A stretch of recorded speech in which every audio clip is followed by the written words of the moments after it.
I'm sure. Carpetbaggers from Santa Cruz. Yeah. Competition was pretty stiff.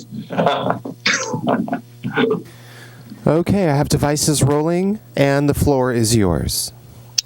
Great. Good morning, Morro Bay. My name is Steve Allen. I'm the chair of the Tourism Business Improvement District Advisory Board. Today is Thursday, January 21st. We're going to start the meeting here at 9:05 a.m. is what I have. The Zoom meeting is held via teleconference. It is being recorded. We're going to start with establishing a quorum and call to order. Let's see, Amish Patel. Here. Joan Solu. Here. Chris Kosteka. Here. Nancy Dickinson. I don't see Nancy. Terry Ennis. Both of them won't be able to attend today, Steve. Okay, and we do have a quorum, correct? Yes. Perfect. Moving on, let's all gather our thoughts here for a good meeting and start with a moment of silence.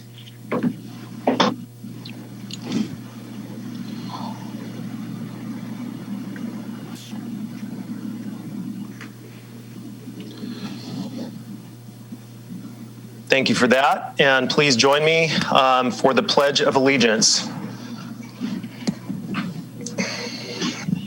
I pledge allegiance to the flag Of the United States of America and to the republic for which it stands, one nation, under God, indivisible, with liberty and justice for all.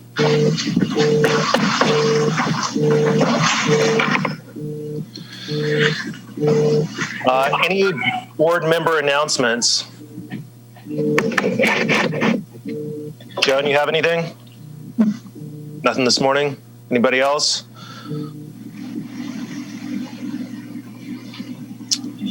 Chris, we still have no video, so just if you want to talk, I guess you can raise your hand or just speak up. Okay, sorry guys. No problem. Any staff announcements? Other than introducing Taylor Slauson, who we're all excited to have on board. She's been with us since the beginning of the new year and joins us from recently graduating Cal Poly with a degree in hospitality and tourism and experience in the event space, which clearly has been significantly impacted by COVID. So she herself has experienced in a small way what our hoteliers and vacation rentals have as well. And but really excited to have her on, and she's done great work already in the 2 weeks we've had her. So just wanted to introduce her to the team here and to the community. Welcome, Taylor. Welcome, Taylor. Nice to meet all of you finally. What year did you graduate? Just this last year, so 2020. Okay. 2020. And are you from San Luis County?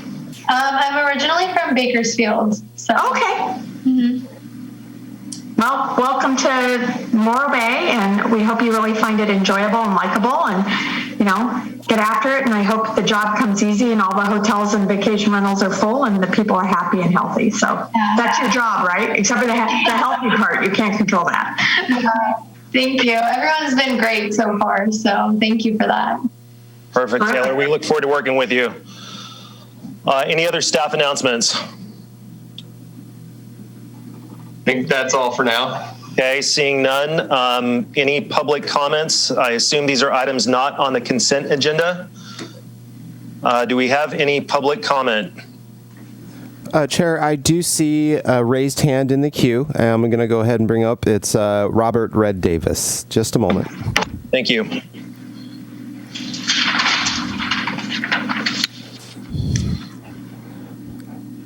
Okay. Morning. Thank you. Morning, Red. You're live. Thank you. First, I want to congratulate Steve on that very close vote for reinstatement to the. And second, just reintroduce myself. Council again appointed me to be liaison to the TBID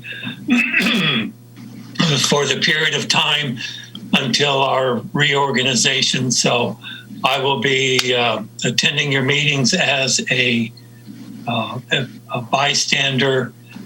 Won't have anything to say to you but thank you again for your work. Very important job to oversee the TBID program, and council appreciates you all very much. So thank you. Thank you, Red. We're honored and happy to have you, and please always feel free to speak up if you have some guidance on anything we're discussing. And hopefully you get your bike ride in the morning before Zoom now, since you're not riding to the Vets Hall. That's important. Any other public comment for items not on the consent agenda? Chair, I do not see any raised hands left in the queue. Thank you very much. You're welcome. Moving on to the consent agenda. First item is the September Tourism Business Improvement District Board meeting minutes. Have we all had a chance to review those? Yes.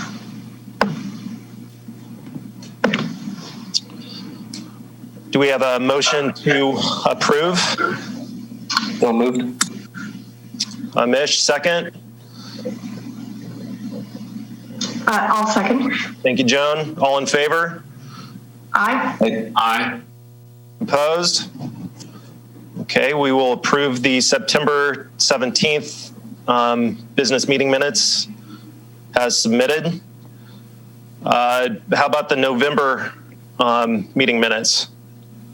Or maybe we could just, Scott, can we just look at November and December together here? Dana, is that okay? Yes. Okay, there you go. The real boss told me it's all right, so you can go for it. Thank you. So any comments on November, December TBID meeting minutes, or do we want to approve those? I move that we take A2 and A3 for approval. I'll second. Thank you, Chris. All in favor? Aye. Aye. Okay, A4, November TOT report. Scott? Thank you, Chair Allen. I'm going to allow Taylor to provide some just quick hits on this. I think do the STAR report first and then the TOT report, if that's okay by you, and then just open it up to questions and discussion for the board. Is that all right? Mm-hmm. All right, fantastic. So Taylor, I'm going to share my screen so that you can see the STAR report. Can you see it okay? Yeah. Okay, great. I know there's a lot of detail here, and the font isn't extremely large, but you should have it in your packets as well. Yeah. Remember. So go ahead, Taylor. Okay, so I guess just a few things that I noticed just by looking at it. So for occupancy from this week and last week, it was down, but only by 7.2%. And then also looking at that compared to surrounding areas, it's actually better, so that's good. As far as ADR, that was actually up almost by $12, I think. And then RevPAR was down by about 2.5.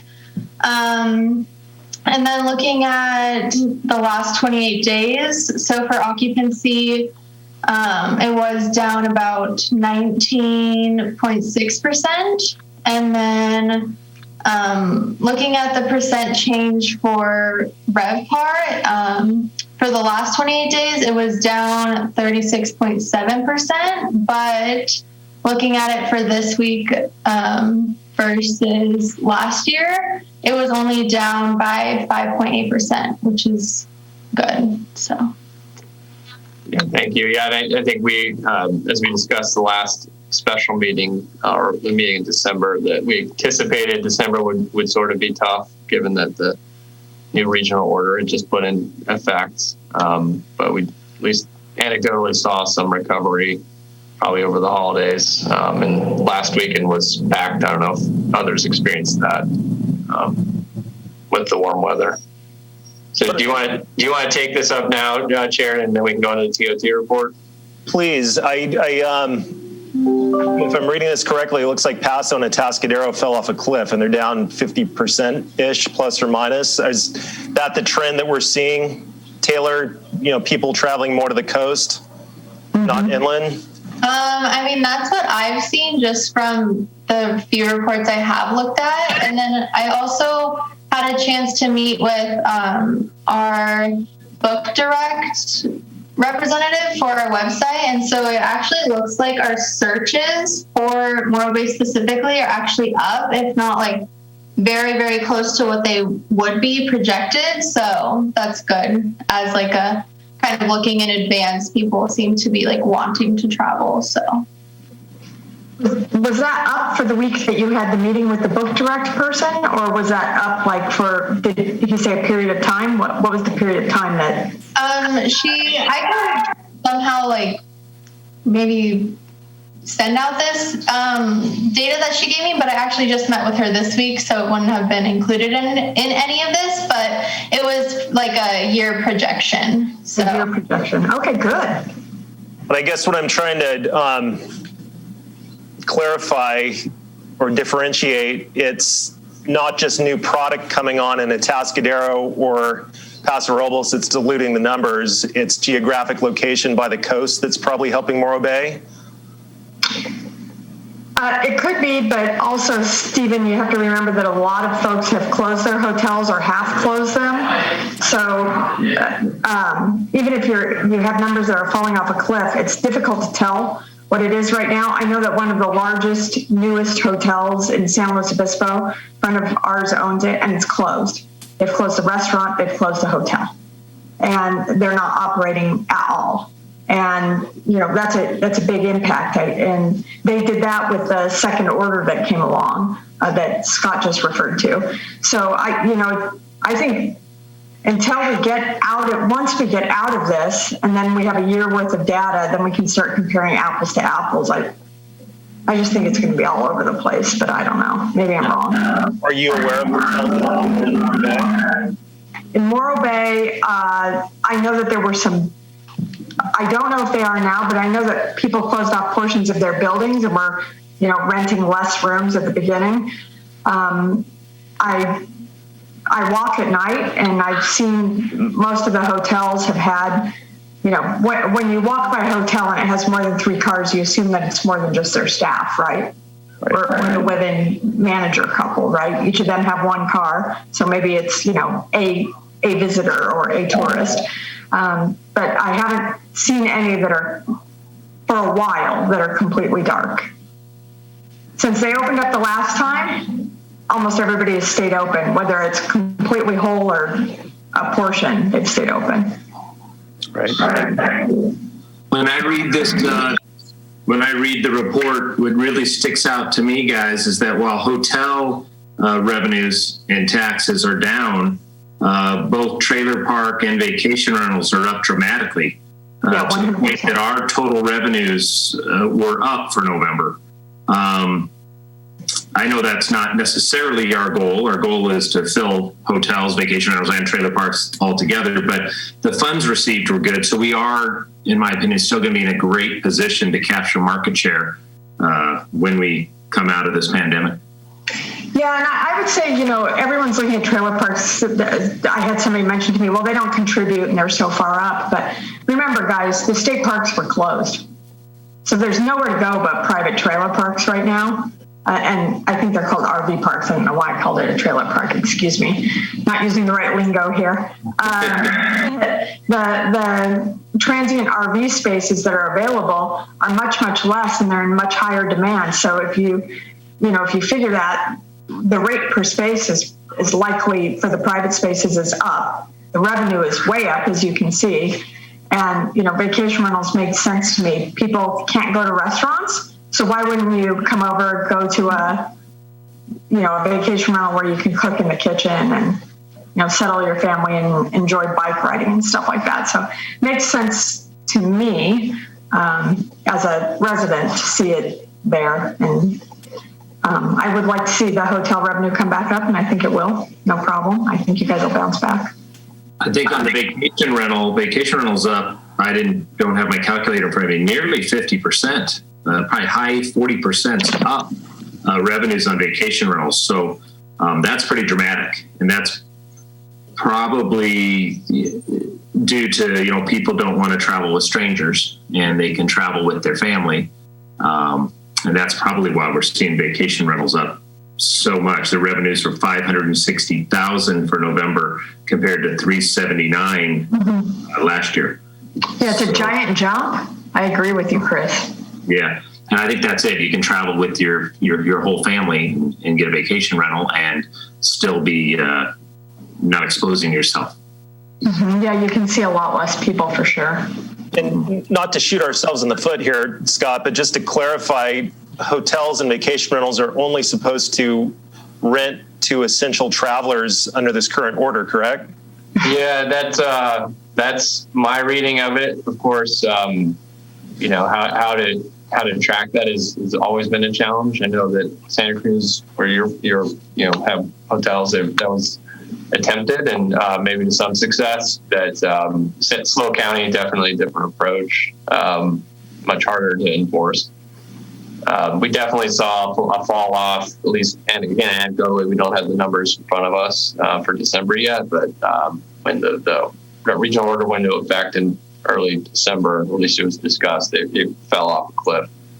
And we were on an upward trend up to that point. So I think people, whether they're following the rules or not, they just sort of follow, conventional wisdom. Okay, now it's not safe, based on all the media attention to it. And, but then, just it seems to be the natural inclination is as soon as that starts to wear off that you see an uptick again. So I think that's a lot of it's just consumer behavior. And I know you shared a book with me about sort of like what's occurring related to COVID, and the trends that were occurring prior to COVID are sort of accelerating, whether it's more time on screens or consolidation of retail online and moving away from brick and mortar. And also Airbnb travel seems to have accelerated, and trailer park travel, which was already occurring, was a trend that was already being experienced, but now it's being accelerated significantly. So I think that speaks to Chris's point. The vacation rental travel is probably going to become even more of a thing. So how do we ensure that our hoteliers continue to be successful will be a challenge for all of us. On your remarks there, Scott, what's interesting, our understanding of reading all the documentation on the rules is, yes, it's supposed to be only essential travel, but if a traveler shows up in front of you, we are not to police it as hoteliers. So I guess the idea being, if someone shows up and you send away, they're going to find somewhere. They're not going to sleep under a tree. So I don't know. It's very interesting how it's written. So what we've done, and I assume other hotels have done, we provide them the documentation. We ask them to sign to the fact that they're essential traveling, but we don't look for proof. I mean, I don't ask for their address to their parents they're coming to visit or to take care of. So we don't enforce it, but we don't advertise, and we don't ask for guests. But when they come, just have them sign that they're there for the proper reason, and then be hospitable when they're here. Right, and it's the same goes for sort of the TBID approach as well. We're not actively pursuing consumers. We're not asking them to come here like we would normally be doing at this time of year. So I think that's the same approach that you're taking as well, as being taken at the global level for marketing. Right. Well, I think this is kind of important because I know I instructed my staff not to rent rooms to people if they don't have a California ID. So it sounds like this isn't being enforced necessarily. So it is on a complaint basis, and that's how we're approaching the COVID regulations as a city. And I think that's primarily how it's being approached at the county level, other cities in the county, as well as sort of everywhere. Everybody I've talked to, unless you're one of those lucky cities that can hire more people to enforce, which we've gone the other direction because of our revenue decline. We have one code enforcement agent who follows up on complaints, and so we sort of go after the ones that have the most likelihood to create issues as far as COVID spread, like indoor restaurant service, for instance. We try to approach it from a priority standpoint. But as we get complaints, that's how we follow up. So it's not that we're not enforcing, it's just we have to take them as they come from the community. Has the city received many complaints about hoteliers? They have. Not hotels specifically, maybe a few here and there, and vacation rentals. We follow up on those individually, but most of it has sort of been around the restaurant service and confusion on that as well. And so I know it's hard to blame restaurants who are just trying to survive, but the state does not allow service, and it's supposed to be takeout only, but because of where we are in our climate and the fact that we had a trash problem this summer, we are allowing, as the county is allowing, folks to have takeout food eaten in public seating areas, because that's in close proximity to trash cans and things like that, instead of sitting on the curb or on their, in their car and just, chucking their trash out the side, which was happening. That's the approach that's being taken as a county and the city. But some go further than that and actually still provide service, and that's a problem. So we've had to follow up with several restaurants. Okay. Well, Taylor, we sort of jumped in here. Do you have anything further you want to share with us?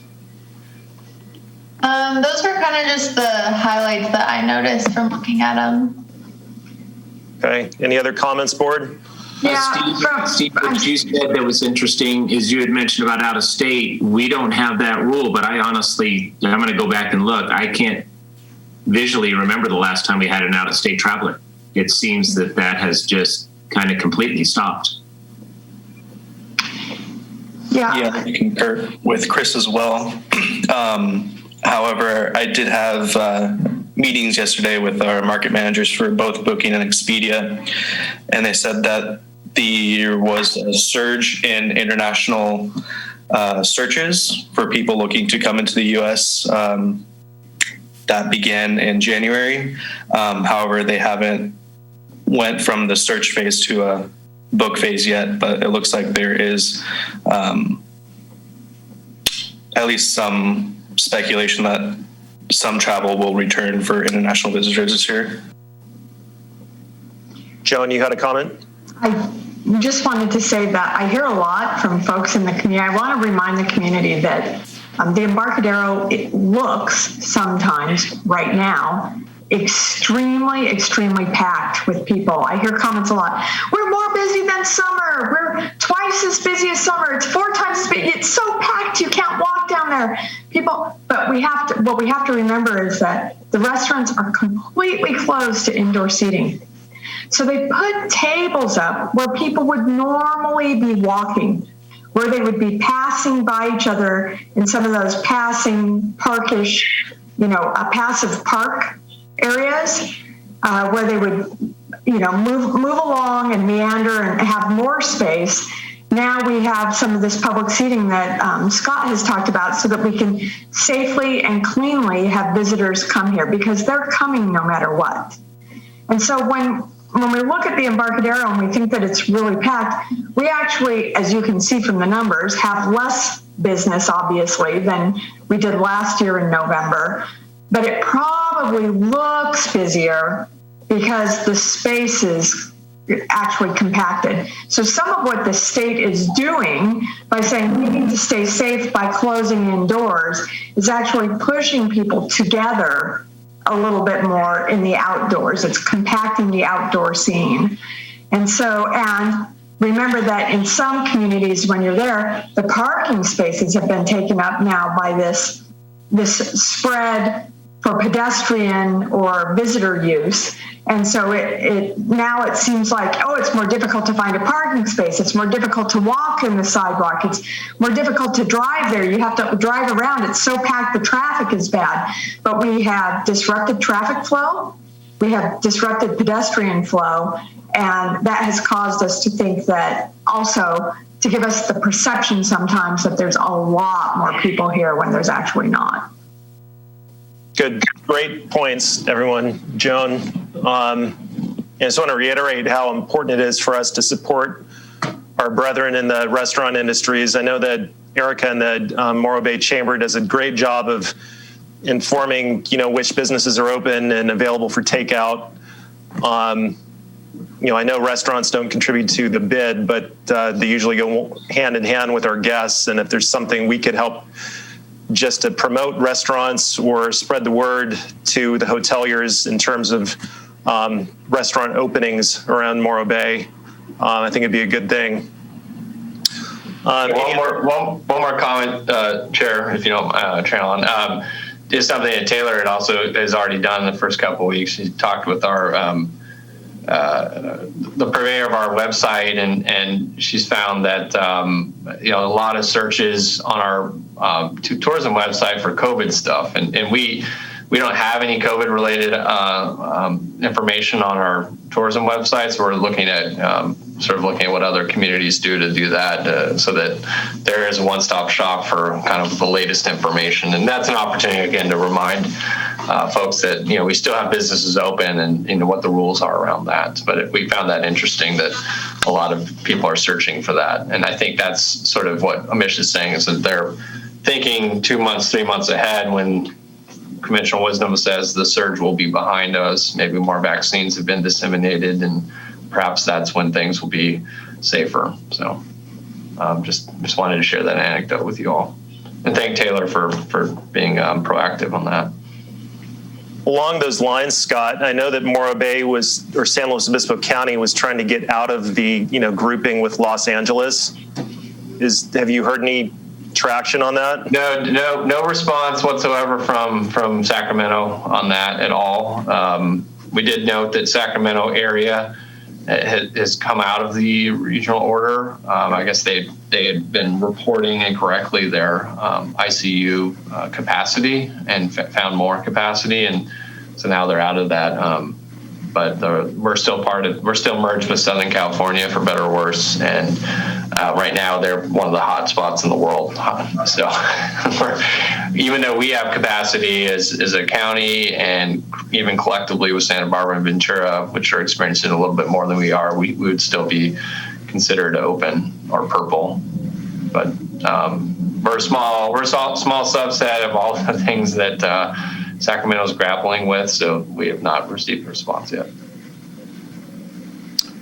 Okay, thank you. Any other comments on the TOT report?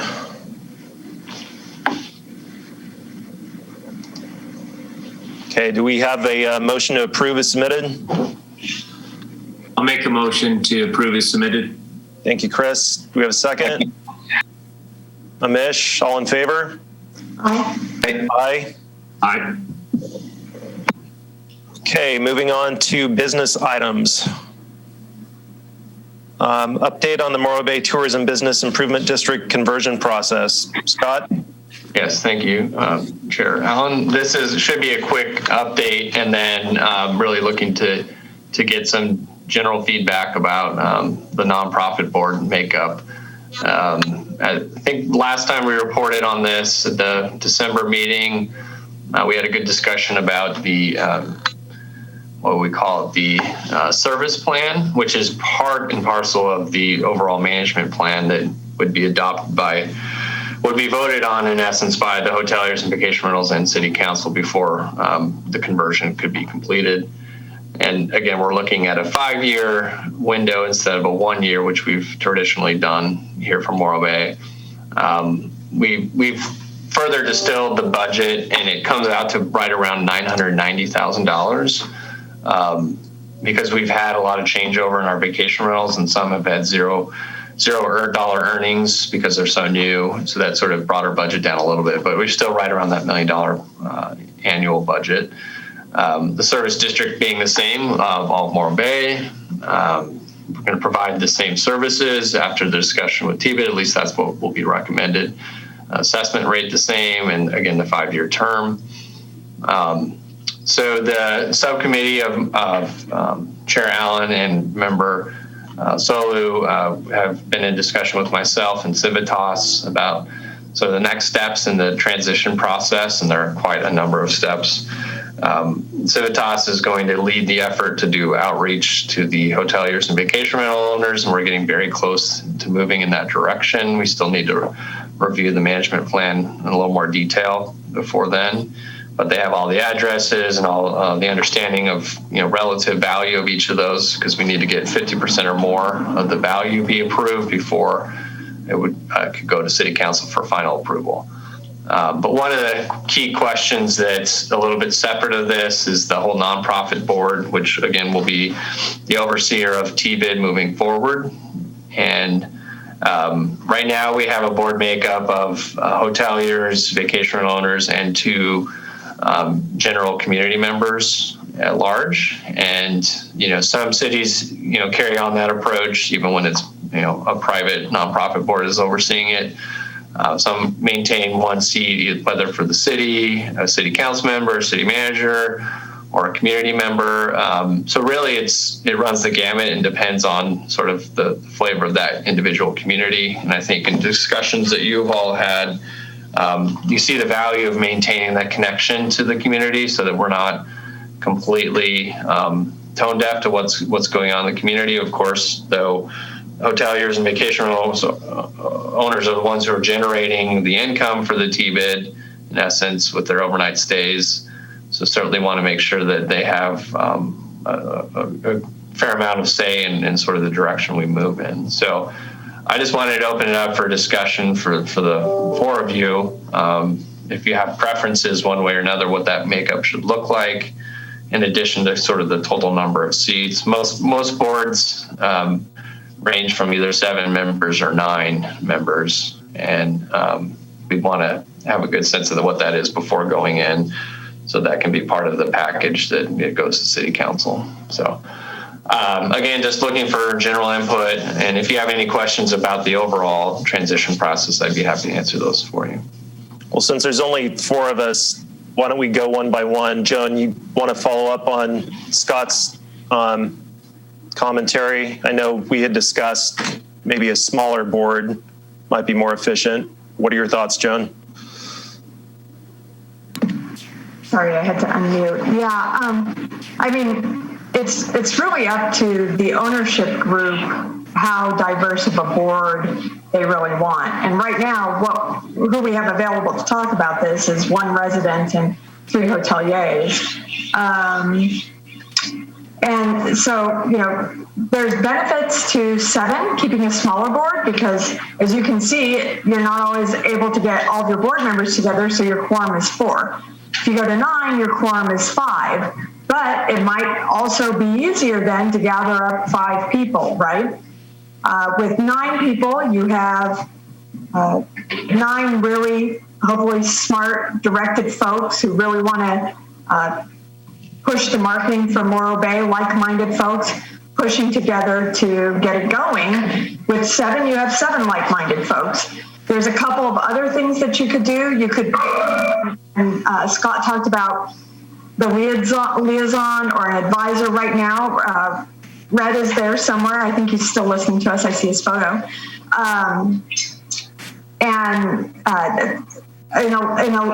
Well, for example, with Visit SlowCal, I believe they have 2 separate groups that they branch off into. One is a marketing collective with all the marketing directors or the marketing professionals. And another one is a bunch of the city managers or the city appointed liaisons. So if there was a city liaison, are they a voting member? These are decisions you have to make. Do you want to have a liaison from the Chamber of Commerce? Are they a voting member? How do you, I'm asking you this because you 3 are the hoteliers. I can tell you how we've done it before. I can tell you all the different things we've done before. We have had a voting member of the Chamber of Commerce on, actually the director of the Chamber of Commerce by default was on the board in the very beginning and was a voting member. And then the city council changed that and they were pulled off and another resident was added. So right now we have 2 residents. I feel like it's really good to have, if you were going to go outside of the lodging industry, my recommendation would be to have definitely somebody from the restaurant industry, an appointed position to get the restaurants in, and as a liaison or in a marketing group, somehow you have to get a handshake going with the restaurants. And having a restaurateur previously on our board, I know how valuable that was. Extremely, extremely valuable to get them into the room. I think that it would be wonderful to have a liaison from the city, either a city staff person or a city council person. You have to have a strong relationship with them anyhow. You're going to be conversing with them anyhow. You might as well have, a conduit for all of that information back to the city. And then whether or not you want to have a resident, it's up to you. You know, there are good points for having somebody who's outside of the industry, and there are things where you have to bring them up to speed, right? Where they're not up to speed with whether it's industry lingo or what's going on. So I think that, including me, I've had to be brought up to speed this last year and a half, 3 years that I haven't owned a hotel. So I'm not sure about size. I wouldn't go to 11. I would do no more than 9. So that's one thing I would do, is no more than 9. You can always expand your board with city council approval on the second renewal at 5 years. So my recommendation is definitely a city liaison, definitely a restaurateur if you can get one in, and whether you expand the board or whether you keep a resident is solely up to you. So. Great. Thank you, Joan. Chris, what are your thoughts?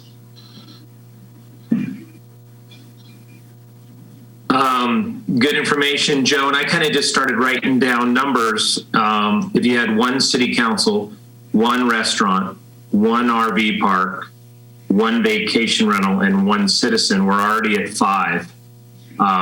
So my question there would be, is it 2 hoteliers or 4 hoteliers to get you to your 7 or 9?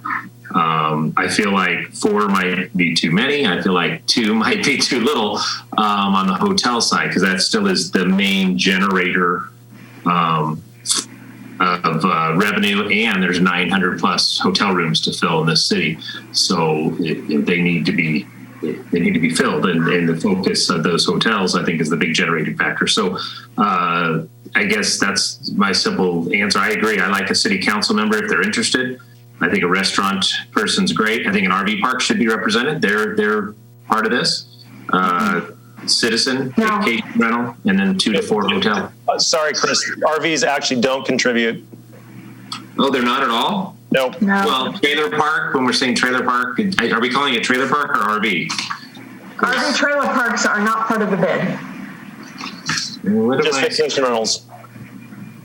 Just the trailer park tax collected in November is $24,000. So have I been misreading this? They collect TOT from everybody, but RV parks pay into the SLOCAL, but they do not pay into TBID. Okay. And neither do restaurants, for that matter, right? So I mean, it's all about finding a sweet spot.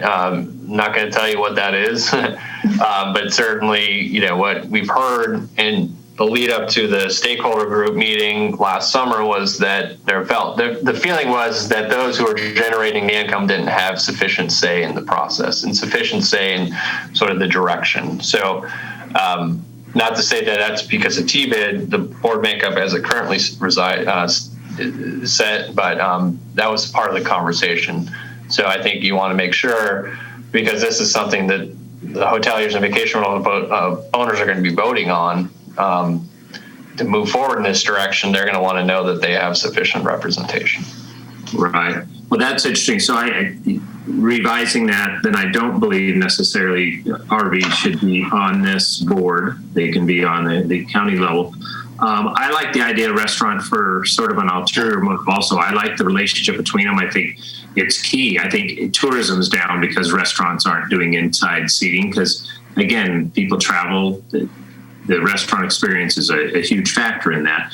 But I have the ulterior motive that I could see eventually one day that restaurants do contribute something towards TBID. If we are going to clean up the Embarcadero in the vision that I have for one day, that more revenues will be needed. So that might be an olive branch to get that started. I'm not saying that'll be tomorrow, but it could be 5 years from now. Great. Thank you, Chris. Amish, what are your thoughts? I really value Joan's guidance on this. She's been through it all. I do agree that we should at least have a city member, restaurant member, and agree with Chris, hoping that one day we could work closer and they could be incorporated in the bid as well. And to either have a chamber or a local resident for another seat. However, I would like to see more of the stakeholders, at least 2 hoteliers or 2 and 2 VR members participate in some capacity. At least 4 of those seats be held by VR and hotels. Okay. But yeah, that's about it. Thank you, Amish. Scott, can you share kind of what Chuck and Visit SlowCal and their board makeup is?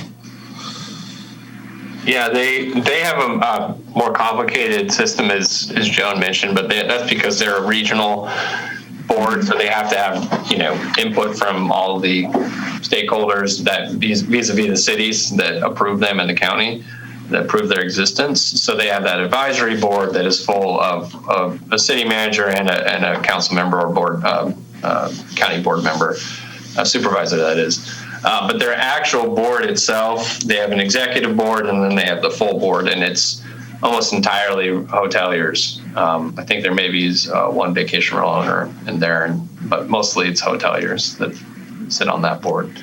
And they try to get geographic representation as well. For instance, Hamat Patel is on the board, and he's owns hotels in Morro Bay. So they try to get equity in terms of location throughout the county, but it's sort of always up to who's available, of course, and who has the time for it. But then they have an advisory board that's the city and county, and then they have advisory board that is the sort of the practitioner TBID representatives from each of the TBIDs. But they just provide input. They don't have power over the board, but the way that it works is if you work in concert, that's not necessary. You're listening to those advisory boards, taking good input and factoring in your decision making. Now that you could sort of replicate that here in Morro Bay, however, that's a lot of coordination and time. So, whether city manager or council's on this nonprofit board, I mean, I'm going to be involved. And whoever, in the future, if I'm not here, the city manager will be involved in one way or another, whether we're on the board or not, just because it's a key relationship. And just like I have lots of meetings with Erica Crawford, the chamber CEO, I would assume the same relationship would exist with the TBID executive director.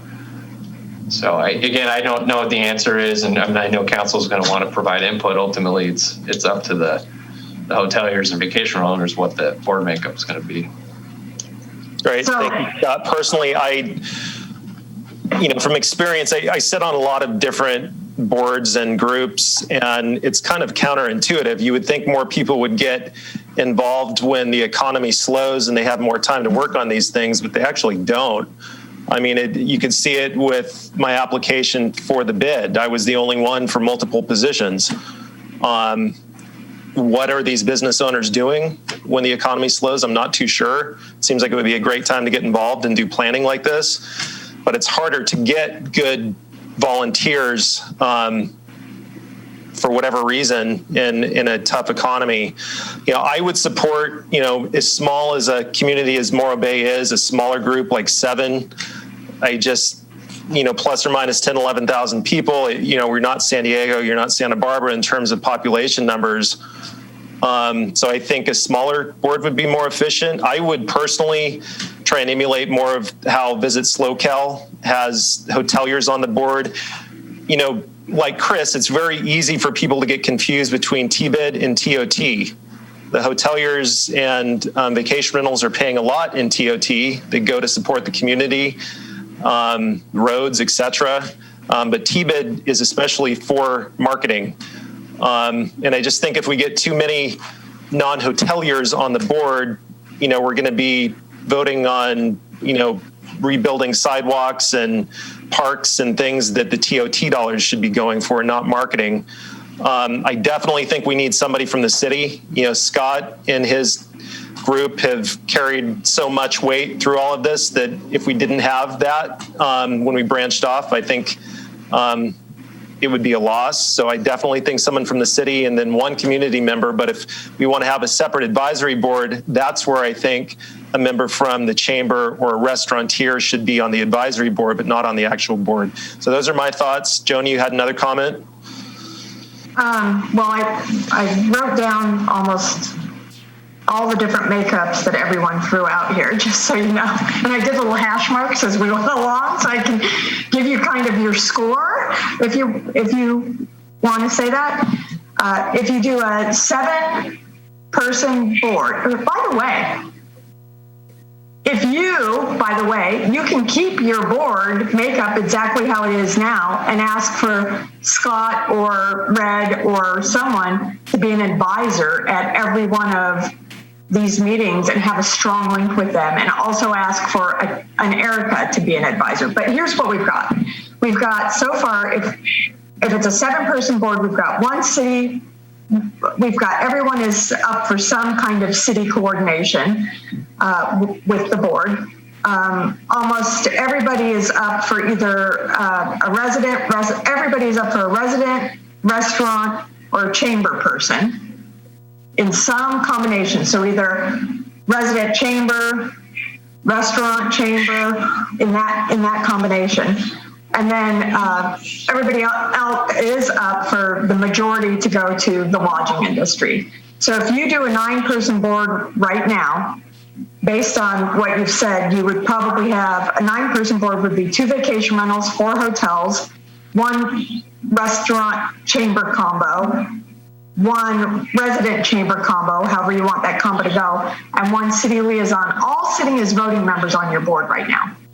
If you go to 7, you would probably, from your conversation, drop 1 hotel down to 3 and drop the vacation rentals down to 1.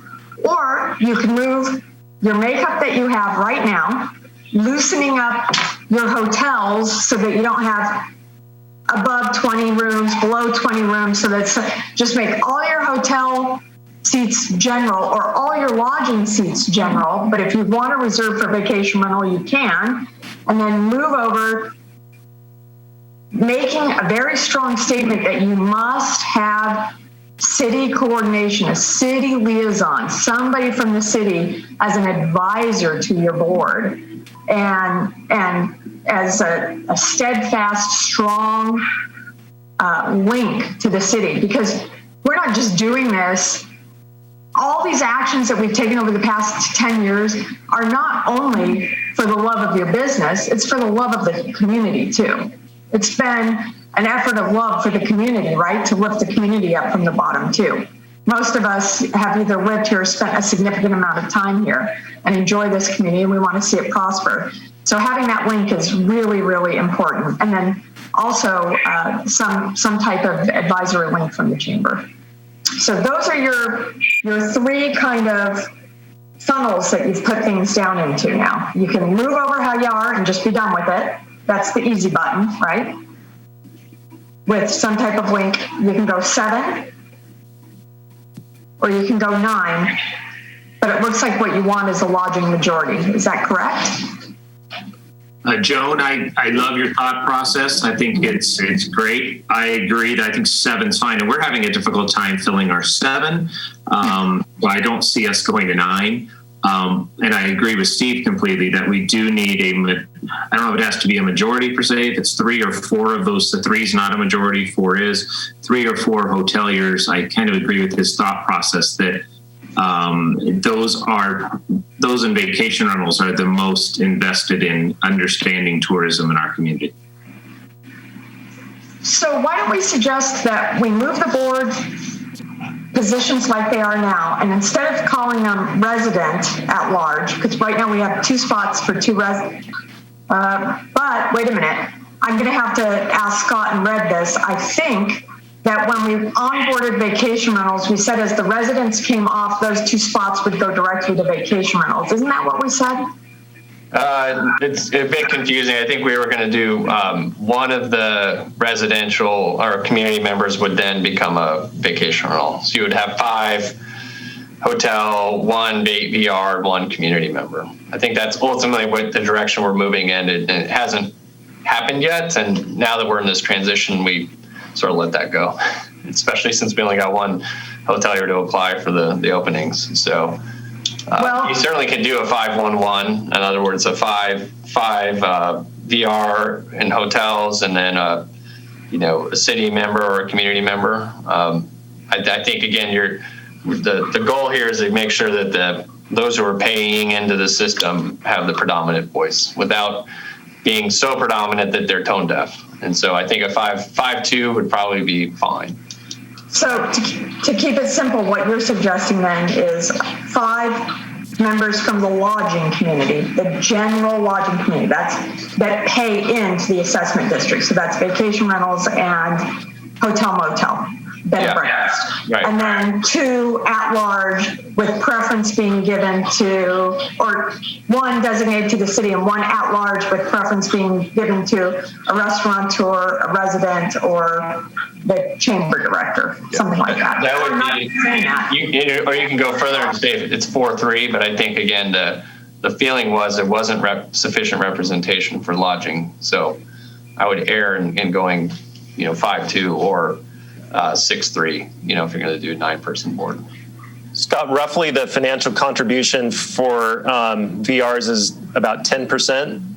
It's when it all shakes out, I think it's going to be closer to, well, now that they're sort of gaining and been gaining, the acceleration certainly hit the gas hard this year. So, but we're going to be basing it upon previous year numbers.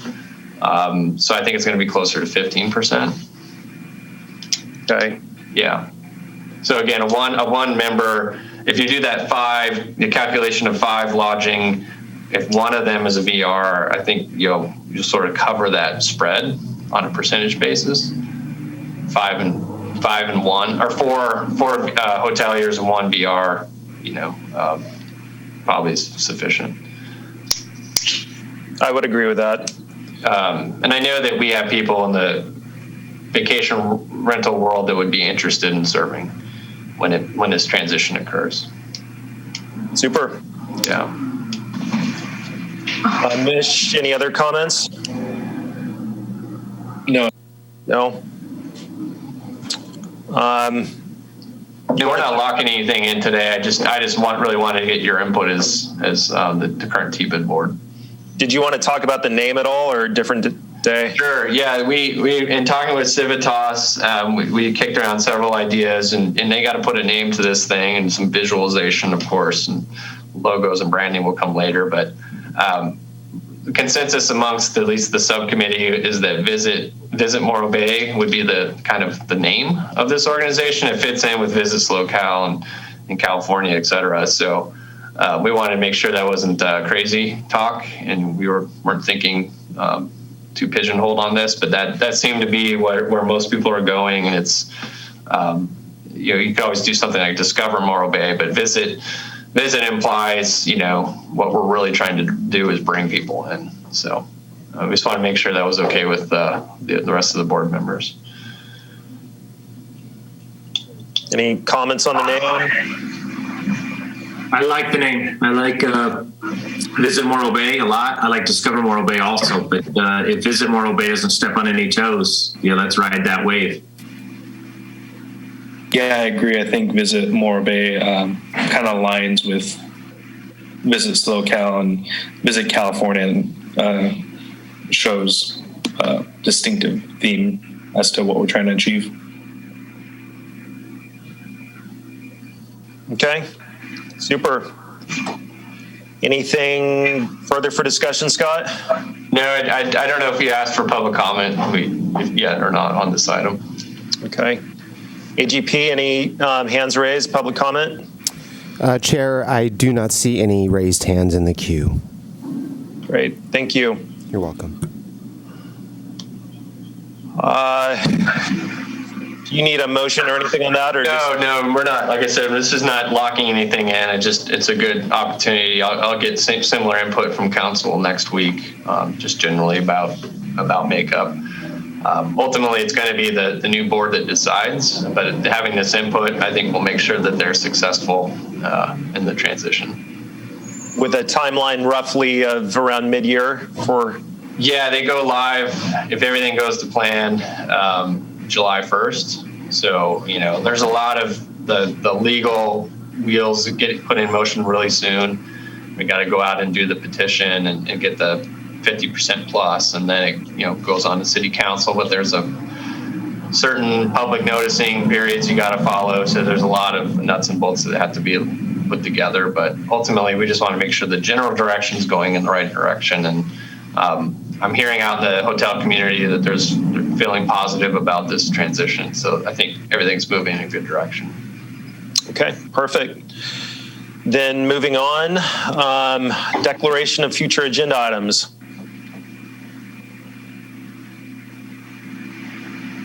Anyone have anything? Actually, I have a question for Scott. I was sent an email regarding an event, of all things, here in Morro Bay. And so I'm wondering, with this downtime that we've had, if anyone in the city has taken a look back at any of I know you guys are very busy and you're short-staffed, but when it comes to events, we already had some events that I would say were walking on a tightrope for longevity. And it was probably a greased tightrope for a couple of them, right? And so I'm wondering if we've had any communication at all with the major event coordinators or the coordinators of the major events that occurred annually in Morro Bay to see if they are planning on coming back after the COVID restrictions have been released. I mean, I think that that's a really important element for us. For example, if Harbor Festival decides not to come back in October, then how do we, once we get going in July, tack our marketing to, fill that gap, right? If, God forbid, the car show doesn't come in May, how do we then fill the first weekend of May? What about the Kite Festival? How about them in April? They're our big push in April, right? So I think it would be good to know which doors have closed on events and which doors have opened. So I'd love to see, maybe Taylor I'm sure she has so much time, right? She's very busy getting caught up and brought up, but maybe she can do some research for us and bring back some information on what events might not move forward in the maybe 2 years, 18 months after COVID. Yeah, we'd be happy to do that. That's the will of the committee, or the board. If everybody else wants us to look into that, I think we can. But Taylor has some time. She can it's a good opportunity for her to connect with more people anyways while doing that. I don't expect we'll have, and you all probably have this feeling as well, that we won't have any events in 2021. Right. And maybe just clarifying, I mean, if we have to get past orange, or what tier can we start planning events? The kind of events I believe Joan is talking about are the more significant events that have hundreds, if not thousands of people. I don't see that happening until orange, or even better. I don't even know what the next tier is. Because that's, I think, talking about 100. If we're talking about more than 100 people, I think that's where orange is at. So, and I just think generally, like, even if the state puts it in orange, I just think the consumer behavior is such that that the revenue and profit won't be there probably until 2022, because there'll be a reluctance from most people, a lot of people, to gather, large crowds. We did get notice that the Spartan race was canceled that we had agreed to sponsor. So I take it there's no cost and no cost, no loss there. I think we'll probably just hold that for now, because I assume they will be coming back. Their interest will be there, and people will want to engage in events and be around other people. I just generally don't think we'll see any big, large-scale things until 22. I don't know if you guys have a different sense on that. I don't have a different sense on that, but I do see this as an opportunity for our community to, through the events that we choose to move forward with, for us to kind of remake what we do and really help some of these events to enhance themselves now. whether that makes them smaller and more efficient or more dynamic and attractive, or whether that means they get larger and more spread out due to COVID, I don't know. Yeah. But I do see it as it's an opportunity. We have an opportunity here if we look at it positively. So. Right. I agree. And, we are ultimately, council has asked staff, at least last year they did, to look at our overall events policies. Now that's different than marketing for events. That's more of the, approval process, permitting process. But I think part of that was also, what's the city's role in these larger events, and how can we help make them successful and safer and more efficient, as you say? So I think there's alignment there. It's getting to that will be harder because of the staffing constraints, but I think at minimum we can at least start the ball rolling to understand what the mindset is of event planners that we typically deal with here. And Taylor, I think, can do that. So if that's something that this board would want us to come back with, then probably, I don't know if we can get that back in a month, but maybe in a couple months. I would agree with that, and just really clarifying where we need to be before we can get started, because we've got a lot of ground to make up here, and that's in theory where we're going with the vaccines and getting the case numbers down, right? So, Right. Yeah, I would expect the vaccines will, given how the rollout has gone so far, will still be in summer before the majority of people have been vaccinated. Okay. Any other future agenda items? Okay, seeing none. Next meeting in February, Scott? Dana, do you know? She's probably not on right now. Correct. Oh, okay. February 18th. All right. February 18th. So probably on the 18th, that we don't have this ready, we'll at least just keep you all updated on the TOT and the STAR report, as well as the transition process progress. Okay, great. Thank you, everyone. I will adjourn the meeting 10:06 a.m. Have a good month, and we will talk to you in February. Thank you. Bye. Bye.